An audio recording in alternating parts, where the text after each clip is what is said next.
ગોંડલના રાજકુમાર જાટના મોતનો મામલો હવે દિલ્હી સુધી પહોંચ્યો છે।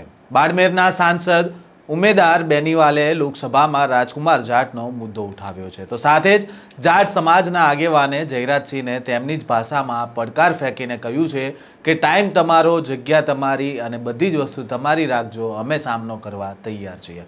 જ્યાં સુધી સીબીઆઈ તપાસ નહીં થાય ત્યાં સુધી આ જંગ ચાલુ રહેશે।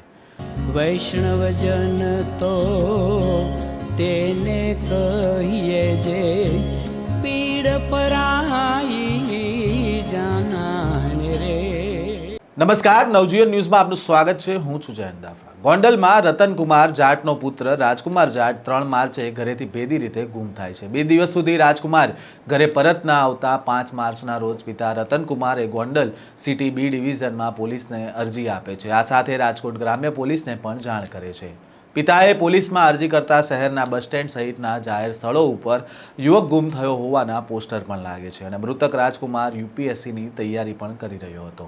ઉલ્લેખનીય છે કે 4 માર્ચના રાત્રિના 3 વાગ્યાની આસપાસ કુવાડવા રોડ પોલીસ સ્ટેશન વિસ્તારમાં રોડ અકસ્માતમાં તેનું મોત થાય છે અને યુવકના મોતને પગલે પરિવારે આક્ષેપ કર્યો કે રાજકુમારનું અકસ્માતે મોત નહીં પરંતુ હત્યા કરવામાં આવી છે।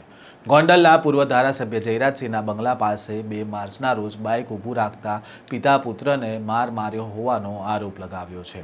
તો બીજી તરફ પોલીસનું કહેવું છે કે બસની ટક્કરના કારણે આ યુવકનું મોત થયું છે, પરંતુ આ બાબતને માનવા તેમના પરિવારજનો તૈયાર નથી અને આ મામલાની સીબીઆઈ તપાસ કરવાની માંગ કરી રહ્યા છે।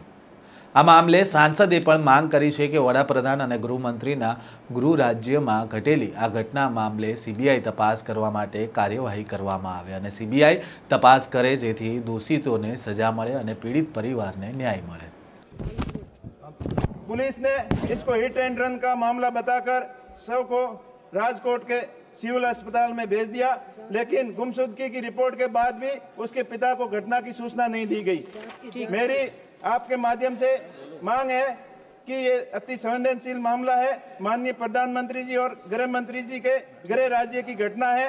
आप गुजरात सरकार के निर्देशित कर इस घटना गंभीर मामले की जांच सीबीआई से करवाने की अनुशंसा मंगवाए ताकि मामला निष्पक्ष और पारदर्शी तरीके से पीड़ित परिवार को न्याय मिल सके।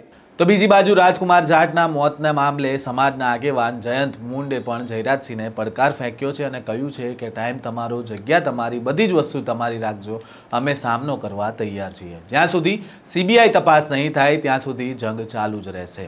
हमारी आज भी मांग है कि सीबीआई की इस मामले में जांच हो और उस तथाकथित बाहुबली जयराज जडेजा को तो आज भी चुनौती है कि परिवार को न्याय दिलाने के लिए हम हर मोर्चे पे लड़ेंगे, सदन से लेके सड़क तक लड़ेंगे। जब भी आर पार की लड़ाई का तुम्हारा मानस हो, तेरा टाइम रख देना, तुम्हारी जगह रख देना, सारी चीजें तुम्हारी रख देना, हम लोग तैयार खड़े आमना सामना करने के लिए। तुम्हें इस मामले में जब तक सीबीआई जांच नहीं होगी तब तक ये जंग जारी रहेगी।